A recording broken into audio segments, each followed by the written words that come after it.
Hello and welcome back to another episode of the Cinematic Trinity, and this holiday season join us as we go over one of our favourite Christmas movies, The Polar Express. Let's get into it.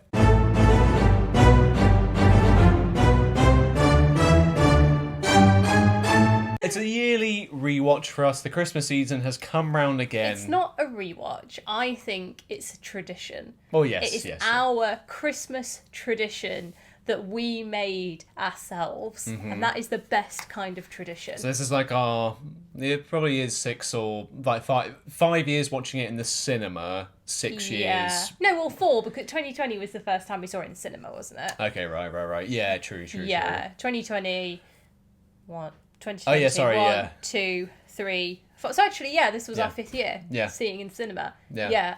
But we watched it a little bit earlier this year because last year we watched it Christmas Eve. Yes. And I like to watch it first in the cinema before I watch it again, throughout December. So because I didn't watch it until Christmas Eve, I was like, well, I didn't watch it, and then I watched it once in the cinema, and then that was it. Christmas was over. So actually, that was a really bad idea. So we're on the 8th now, and we watched it then. So now, if I want to, I can watch it again on Sky, because it is on Sky as well. So. Yeah. But you know what? It's a tale as old as time, The Polar Express. So there's no spoiler warning because it's the 20th anniversary. Yeah, this film's so old. This year. So we're not going to give you a spoiler warning. We're just going to go plot point, just because, you know what? It's a good old time. We're just going to chat about it. A few things to talk about. So we always have a laugh watching this film. We do. That is the main thing. We literally just giggle all the way through and and make fun of it as well. Yeah. But in the nicest way. Like, we love it, but we can also make fun of it as well. So but I mean, Polar Express is the Robert Zemeckis directed movie. It follows this child who gets whisked away on a magical journey on this magical train called the Polar Express. Yeah. It's completely CGI or motion capture, so nothing is real in the movie. There's a few live action TV screens towards the end. Yeah. But completely CGI because Robert Zemeckis loved his CGI films back in the early 2000s. Well, I think didn't he kind of pioneer this Probably, type of technology, because I think a lot of people give this film a lot of hate for the kind of uncanny valley that it does sit in. It's really, really uncanny. But I've watched it so many times it doesn't bother me now. I don't even... Well, the first time I watched it, I was like, what on earth is this? Yeah. But now I've seen it so many times. But I think that I heard that, you have to do things you have to try it so that other people can then go on and use that technology. Well, I mean, it's an interesting thing to see. I mean, we even watched A Christmas Carol, which was 5 years after this film, and technologically and graphically, if you want to call it that way, it does look a lot better and a lot clearer. There's less dead-eyed characters and everyone looks detailed and stuff like that, whereas and just the way that the skin moves on their faces, because there's some time during this film where the kid goes and it's clear that the faces are moving at all, you know what he's trying to achieve, but it just can't quite get there. And I mean, with this film as well, I saw an interview the other day Nolan North did, who plays Nathan Drake in Uncharted, so to kind of bring it to a video game perspective, when they because motion capture in video games has been a big thing as well. That's been pioneered over many decades now. But they were saying when they did, I think it was Uncharted 3 or one of the early ones, they were doing it in the studio where Robert Zemeckis did Polar Express. You know, then. So it's kind of that technology is there, so people they might as well use it, kind of thing. Yeah. But definitely it's aged in some parts, but I think it's just a good time. It's a good time. It is a good time. It's you watch it and you do think, why didn't they just do this live action? Why didn't they do this with normal, with real people? Yeah. But I feel every time I watch it, you kind of think, this movie is like a roller coaster. Especially some of the routes the train goes down and all the different scenarios it runs into. Yeah. There's that absurdist element to it where it's I feel like this being CGI. I do think it kind of fits the film, because I think if it was a live action or if they ever remade it, it would also kind of be taking itself too seriously. Right. Whereas I think the fact that it is this kind of animation just allows it to have that more, They can get away with more stuff, can't they? Yeah. I think that it's I mean, I'd hate for them to like remake it or anything, do it live action. Like, I think that it is what it is, you know, and I love it. I don't care. I don't care what anybody says. I just love it. So. I mean, you know, it's Polar Express as it's titled. I mean, I might call it child endangerment, the movie, because like the amount of scenarios that they get into in this film is kind of ridiculous. There's clearly no risk assessment, or for this HR train. department. No, like clearly this train's been running for a long time, and like, you know, what stuff has happened and been swept under the rug. But, you know, like the kid gets on the train. For context, this year when we went to go see it, we were actually like 10 minutes late to the movie because parking in the town we were in was awful. Like, absolute pain. Like, we even missed the ads and trailers, so we came in, so the boy was already on the train by this point, which I said was a real shame, because when you watch this in the cinema, I think it's the best way to watch it, just because, like, the sound of the train is really when cool. When it arrives, like, in a cinema, like, scenario. So you kind of miss the... when like the train's starting up and it's like the creaking and all the stuff, and you know, Tom because Hanks that was something that really surprised us when we first went to watch it in the cinema. We were like, God, this is like epic, you know, like all this, the sound of the train is so noisy, and but it's incredible. And so I'm glad we missed it. When we first saw it, we had it just me and you in the cinema as well, which kind of that's why it's kickstarted this, isn't it? This is why we have such a good time with it, because we went to the cinema, we were the only ones in there, and we were just talking and laughing all the way through. It's such like a good memory, for us. So I mean, we try and recreate it every year, but it's got busier. There's got to be people in there, I know, unfortunate, and it just doesn't have the same magic when we watch it at home. There's just something about going to the cinema and watching it. I would recommend it to anybody. We haven't tried it on our TV, to be fair, which has like a built-in soundbar and all that jazz. But it'd be an interesting one to try. But yeah, like the amount of just stuff it kicks off, and like all the times the kids could have died. It's like, this is ridiculous. Like, you know, boy goes on there. He's on the train because he doesn't like his belief in Santa is like dwindling basically. So like, the Polar Express is here as this final, like, pick-me-up, like, right, if you're not going to believe in Santa after this... But it's not like all the kids on the train don't believe in Santa. No, they all have, like, varying degrees. And part of me is like, what is the lore around this film? I want to know the Polar Express lore, or I want to create... Prequel I want movie. to write a book about the Polar Express and how that universe works. Well, I just think it would be so... how do the children get selected? Do they... What sort of, you know... Where does the conductor come from? Is he from the North Pole? Is he immortal? Or will the person who doesn't believe, will he grow up to be the train conductor? Oh God, you know, this is like, a bit too deep. Honestly, I feel like this is really picking it apart. Who's that person on YouTube? Matt Pat. Yeah, game theory. What's his name? Yeah, Matt Pat. Yeah. Well, it's no longer Matt Pat because he's left. But... He's left, yes, but he would do his game theories for whatever. And he did film theory, yeah. Oh, well, there you go. Maybe he did one for this and we don't know. I wonder if it's I want to do my own theory about this film. Well, is a book originally, isn't it, Polar Express? There is a book. Don't ask me. But, I don't know. Well, we saw it in the local market when we were in Wales. There was that book, wasn't there, Polar Express, and we nearly got it. Yeah, but we don't know whether that was written before or after the film. I don't know. I imagine it's probably knowing Hollywood, it's going to be a short story that they made into an hour, like a 2-hour movie, isn't it? But, it was only an hour. Yeah. With credits. Yeah. So, but I mean, I don't know. How have we talked for so long? We've not even got into the film yet. Well, we have. We're getting there bit by bit. Yeah. But yeah, like, you know, kid goes on the train, meets all these other kids. As you say, they've all got their own stuff. There's like this greedy boy who's like a nerd about trains. You know, there's this like, he meets this girl here as well. Very creepy introduction again, just due to the motion capture, because she's kind of like this, she's like looking at him. But then the conductor comes on, does all the like train tickets and stuff, like stamps it. Then they go to like the poor side of town. This kid called Billy gets on the train, so he's like introduced. We'll get into his like stuff later, the conflicts he has in this movie. His character arc. But the first like bit where it's like, right, this is a bit extreme, is the whole you know, when the little girl loses her ticket, or this whole scenario is basically, when you get on the Polar Express, they've all got tickets, magical tickets that just appear in their pockets. He says, I don't have my ticket. He says, check your pocket. So he checks his pocket, he's got a ticket.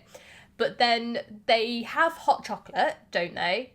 First. Yes. Fantastic. We love hot hot chocolate, whatever it is. Good song, but very uncanny how every waiter looks the same. Bit of uncanniness, I think, and you just have to ignore it. Like, the song is great and it's all like brilliant, but the fact that, I mean, this was like brave, because they're all like tap dancing, all these waiters, and they have this whole like set piece, which is incredible, you know, right, like all the tables are flying around, they're pouring out the hot chocolate, but it's, you know, going 3 ways to fill up all the kids' cups at once, you know, and stuff like that, and it's, you know, it's incredible, but it really does like show the limitations because of how like fast it's moving. Well, when you watch it, I wondered if they had like one guy doing it and they like copy and pasted him, because obviously they're all like synchronized, but it's just weird how they've all got the same face, like all the waiters look exactly the same, which is like, is this the magic of and they don't really Express? Like change their expression. They're not like, hey, no. It is just, you know, we have only got one rule, you know, tap dancing. You know, you can tap dance better than me. Yeah, exactly. Apparently. Yeah. Little did you know. Yeah. But so that happens, and then basically the little girl's going to go take the hot chocolate to Billy, the poor kid, because he's in the back of the train. He's gone in the back because he's, you know, doesn't feel like... Because he's poor, too. Because he's poor. He doesn't fit in with the rest of them, so he goes and sits. It's not like they alienate him. I don't even know why he goes to sit in the back of the train. I think he's just like nervous. Yeah, probably. You know, he's just shy. It's not like one of the kids went, "Ooh, Billy, don't let him on the train." You know. Yeah. It's just manufactured. There's literally no reason. It's in his own head, basically. Yeah.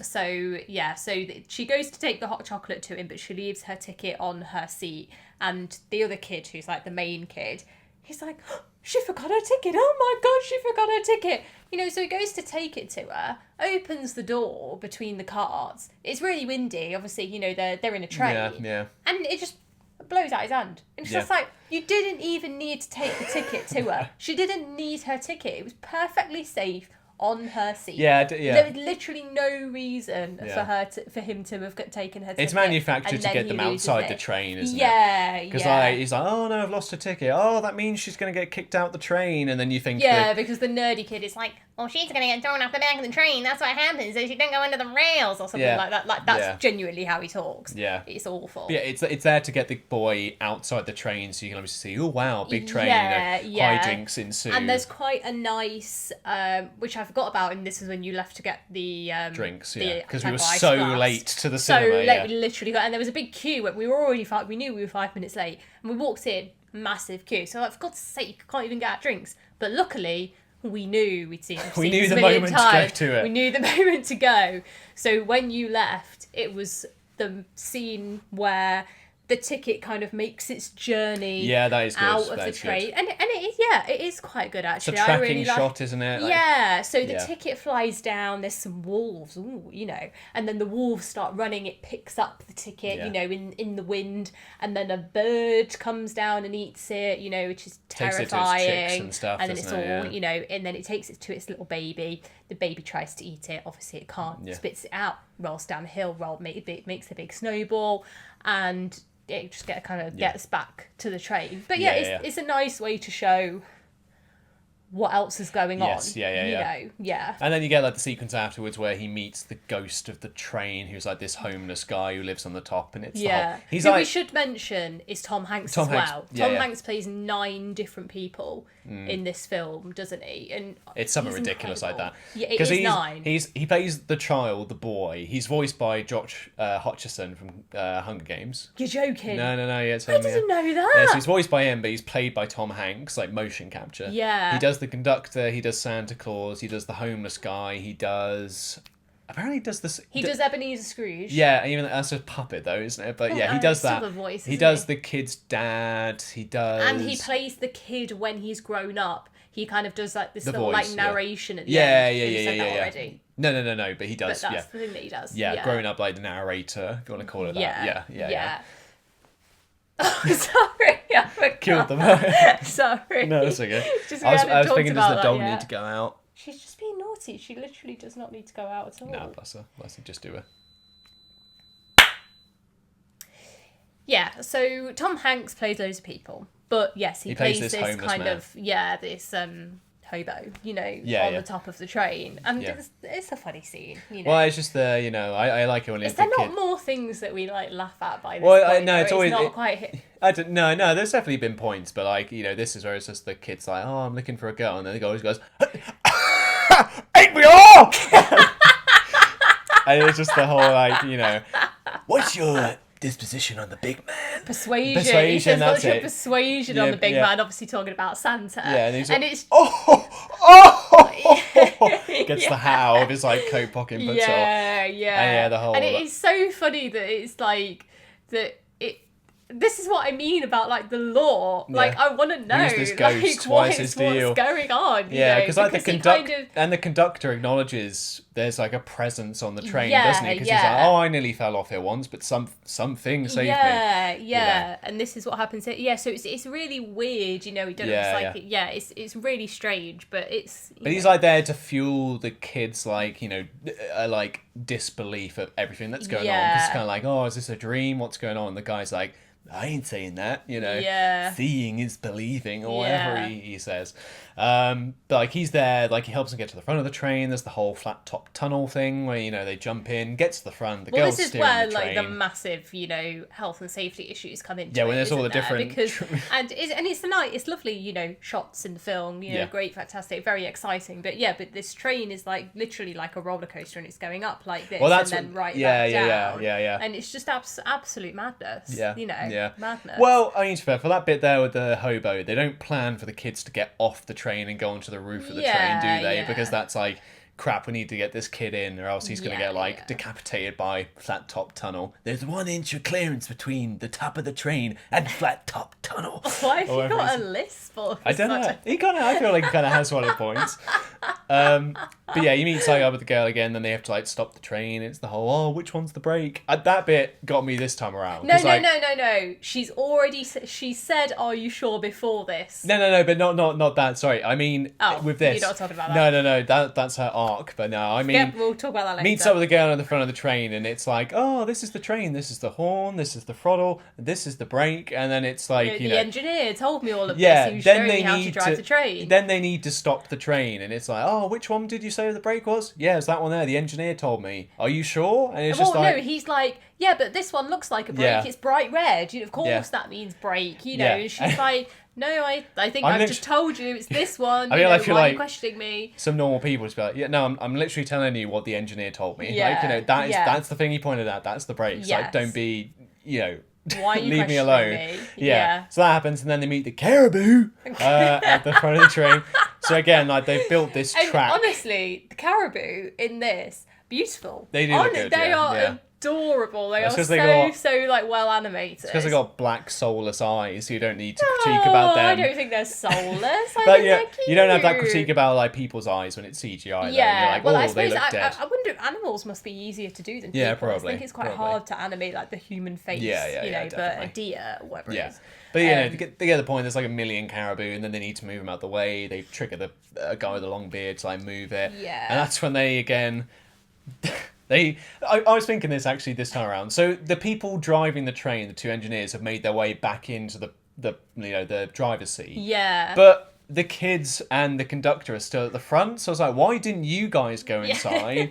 But obviously it gives way to this whole section where they're driving and the throttle's broken, so the train's going ridiculously fast. Yeah. And then the 3 of them are at the front of the train, and then it's oh no, here comes the steepest thing in the whole world, and then that's when it's a roller coaster going up and down. Yeah. So again, it's ridiculous, and the girl nearly falls off because the train's going from side to side. Yeah. And then they come to the bit where obviously the ice is frozen over the tracks, And then it cuts through, and then the guy needs to do the meme where it's the Tokyo Drift, and it's oh my god, it's just the funniest. That thing. Sounds really good in the cinema actually when it's the. It does. It's an incredible scene. And honestly, the fact that there's this meme around it just makes it funnier. And just makes it better. Best train driver in the whole world. That guy literally stopped on the ice, funny. And he reverses the train backwards against the crumbling ice coming, so it's going to drown everyone. Yeah. And so he has to spin it around and then try and guide it to where, and then the ice breaks and it just falls onto the tracks. Like, great scenes. All you think though, again, like this child endangerment thing. Obviously, there doesn't seem to be many staff on the train apart from the conductor, who's actually like overseeing the children. But like the train's like going from like side to side. What are all the kids doing in the back of the train? You know,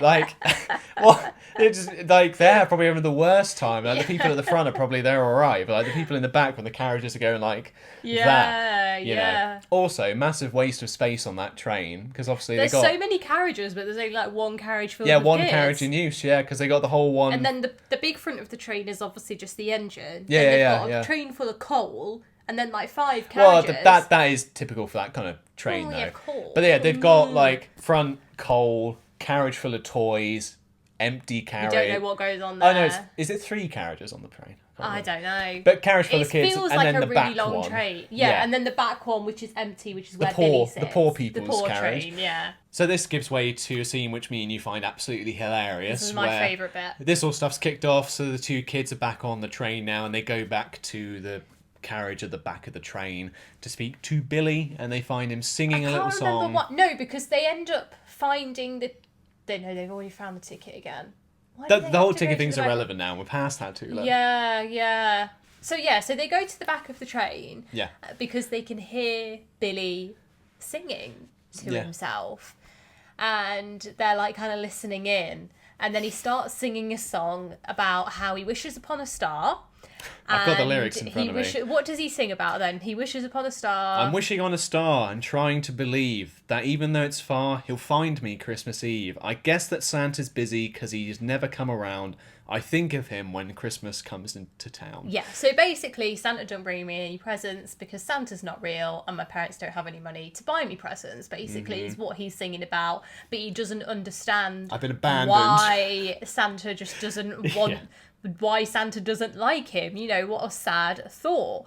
And then this kid, the girl, just starts singing, "It's the best time of the year. Everybody gets loads of presents. Everybody's hanging decorations. Oh, I just love Christmas so much. Look at the presents." And there's literally the stars move in the sky to display some presents wrapped in red and green with all bows on them. And this little kid is just singing about how he never gets any presents, and she just comes in and completely takes over his song and starts singing about how great Christmas is. Like, honestly, it's horrible scenes. It was the best thing was the conflicting lyrics. So obviously she comes in with her bits, and I've just got it here. So they have like a little back and forth. Like she sings one bit, he sings another. She goes, "Presents for the children wrapped in red and green." He goes, "All the things I've heard about but never really seen." But the whole time this is going on, she's just got like the perfect smile on her face. Yeah. She doesn't understand either. When Santa's sleigh bells ring, I listen all around. The herald angels sing, I never hear a sound. Yeah. So it's just like completely disregarding this kid's struggles to be like, she's not my Christmases are good. I know. She's literally just, honestly, like, the first couple of times we watched this, and I've watched this many, many times, but the first couple of times we watched it together, we didn't really think too much into it. But then because we'd seen it so many times, we start to, it's when you clue on pick to other things it, up. And we actually were listening to what they were actually saying. And it's one kid saying, "I have a really horrible Christmas," and the other kid just saying, "Oh, I don't care, my Christmas is great." That sucks for you, doesn't it? Yeah, literally. Like, she's just got no, empathy for him whatsoever. I always like the bit, like, early on when when he pulls the emergency brake for the first time, and it's Tom Hanks, the conductor, comes out.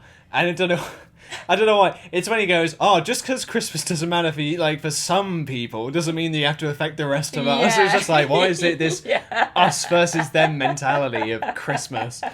So that bit always makes me laugh. But, like, after that, then they actually arrive at the North Pole. Yeah. And, like, again, it's how, like, this economy of, like, the Polar Express and the Santa's workshop works, because it's like, all the kids get lined up. It's like, right, we're going to meet Santa in a bit, guys, get ready.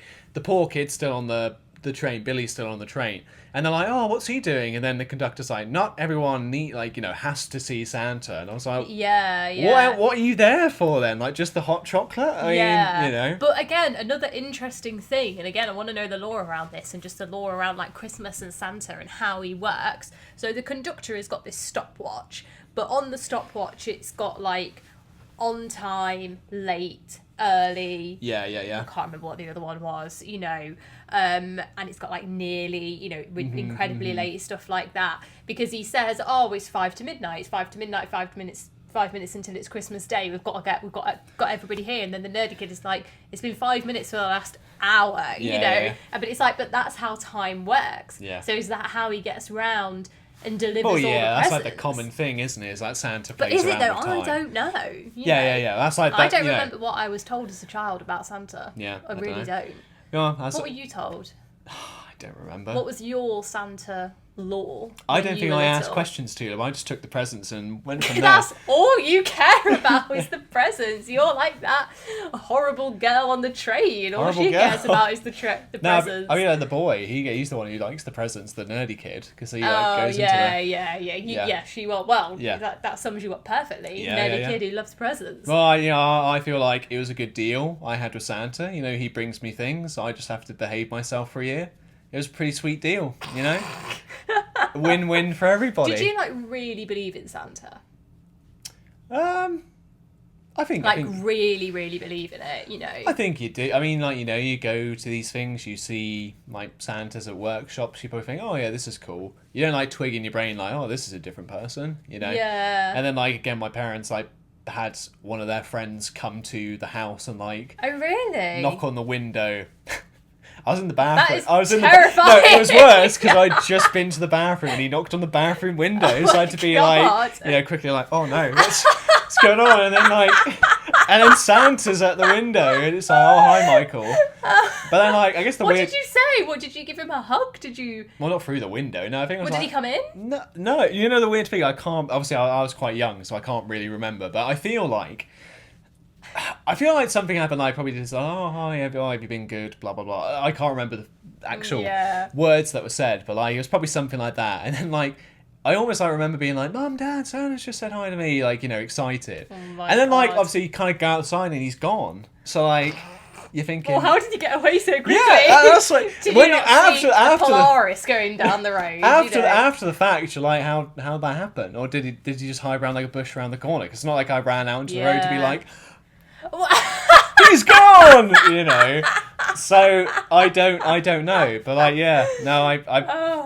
say I believed in it, and then it's my sister who told me that it wasn't real, so I was kind of like, okay, and then you roll, anyway. That's it. Adulthood starts and gets worse and worse from there. Yeah.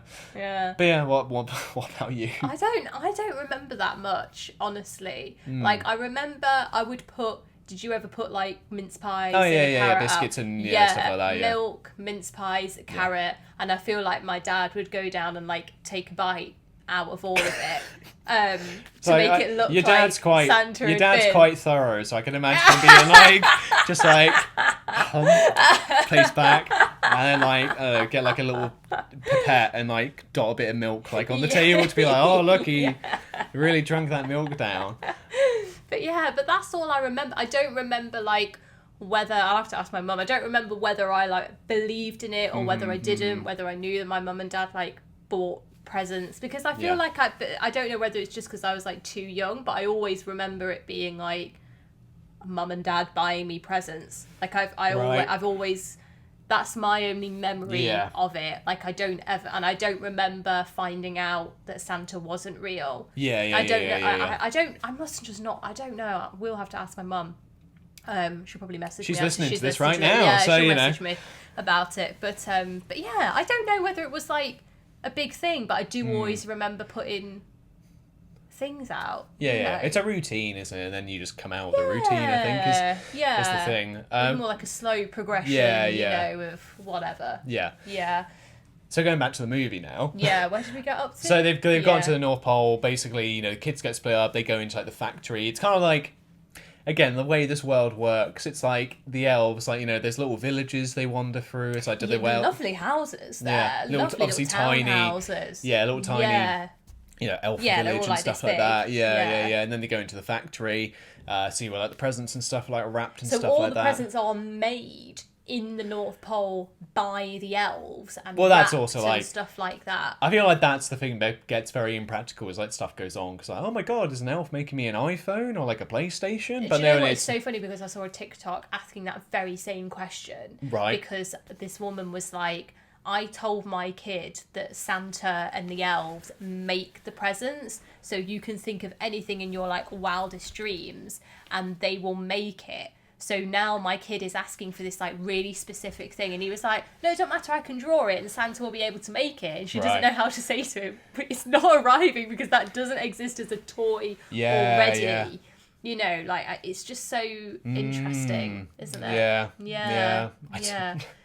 I don't know. There was like a Family Guy thing where they go to like the North Pole, and it's just like, I think it's like Santa goes, do you know how much it takes to build an iPad or something like you know, it's stuff like that. And I mean, like, it feels like that kind of operation, like when they've come in like contact with the elves, like they're watching the elves from like the sidelines kind of thing, and it's them like viewing the naughty list and stuff like that, and like, hey boss, we got a thing going on, oh, this kid's been naughty, is he not gonna get a present this year? And it's just like, you know, it's like, oh, this present's been wrapped with a number 7 ribbon. A number 7 ribbon? Well, this cost of Christmas. And it's just like, geez, like a well-run like industrial it's operation like a proper here. factory. It's really interesting, isn't it? And that's when he says time is money, because they're like, oh, we're gonna take the pneumatic. Yeah. Pneumotube. I don't know. The pneumatic. I think they say pneumatic. I mean, yeah. The pneumatic, and he's like, of course we're going to take the pneumatic. Time is money, you know. Yeah. And that's when I was like, oh wait, so Santa getting paid for this kind of stuff? Or the elves getting paid. The yeah. elves, what salary are they? Are they on the national living wage? You know, how do they get paid? Also, like, do you ever think with this kind of thing, like, how many days off do they get? Because like in some iterations, it's like basically they have the 25th, and then it's like, right, get ready for next Christmas. Yeah, well, I imagine it does have to be like that, because even in life now, you know, like if you're like a toy designer, say, you're probably designing like 3 Christmases ahead, going through that or like production cycle. So they probably don't get any days off. Same with like the Polar Express. Is that out of commission for like 12 months? Yeah, like, 11 months what of the year? does the conductor do for the rest of his time? Does he get paid? Yeah, does he have a wife? Does he have a family? The engineers? Yeah. Do they get paid?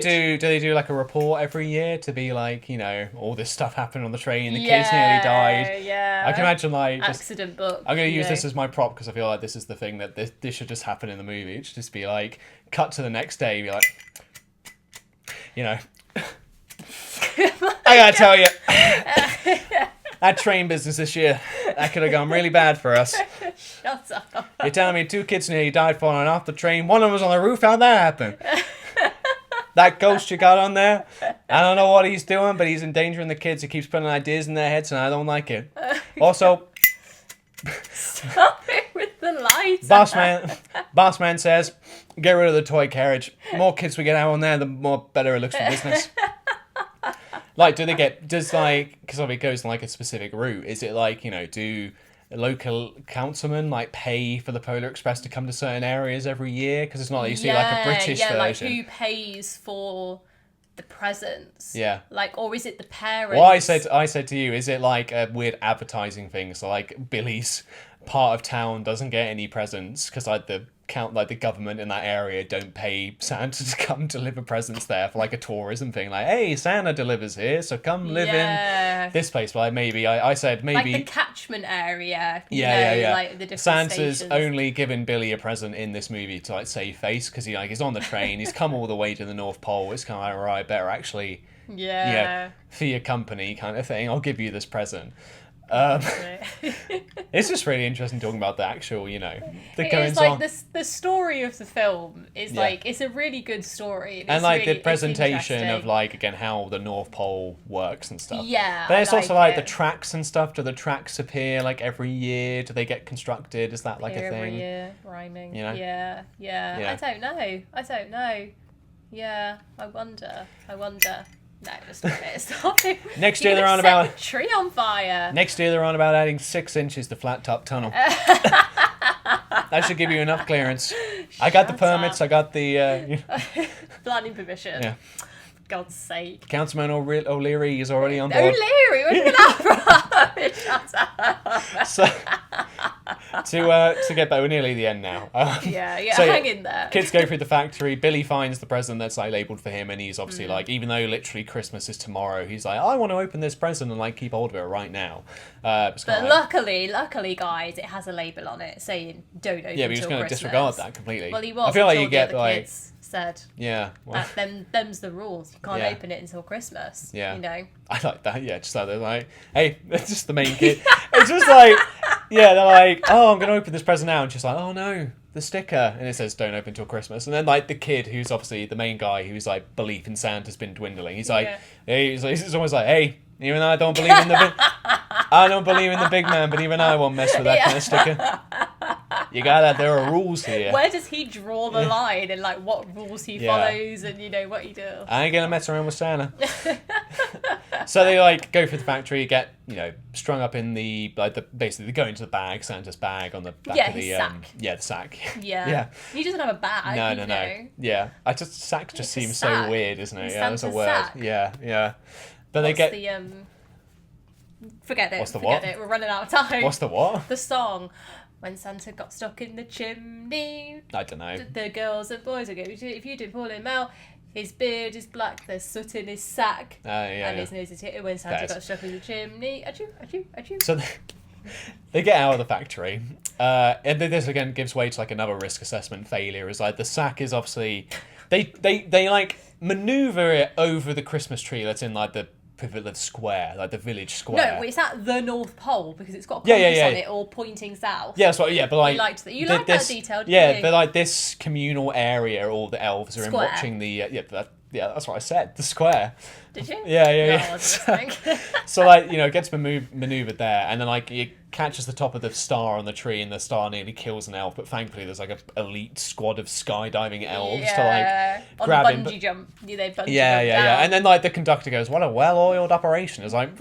Not really. No, it's not. You think you try and avoid issues like this just because you've got like 3 more kids. Like, what do if you're making iPads and PlayStations and Xboxes every year, clearly you got to take that into account when you're loading up this massive sack. God, yeah. So funny. So that happens, and then kids come out. Santa turns up, and there's this whole like thing with the bells. So there's like this. Yeah.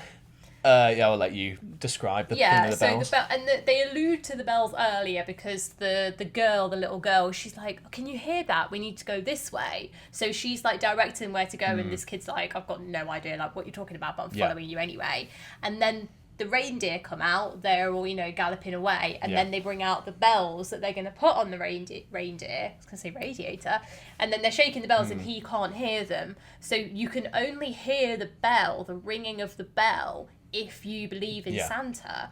That is like, again, what is the lore around this? It's like some weird. I said to you when we watched like in the cinema the first time, it was like some kind of weird cult, kind of thing. Yeah. Especially like when he shows up and it's like this massive, this like black silhouette, like shadow thing because he's like just opened the door. I mean, do you know what? I love that bit where it kind of pans out. When you can see everybody in the square, but there's a gap where Santa's going to walk out, and then you open the door and it's just his like shadow, like with the hat. Yeah. Like that is so cool. Yeah. Like it's really good like cinematography. Yeah. It's good position. Yeah. But like the kid's like he's traumatized by this because he's like I can't hear it. What's going on? And then like a bell falls off, lands at his feet, and then he picks it up and he's just like still can't hear it. I believe.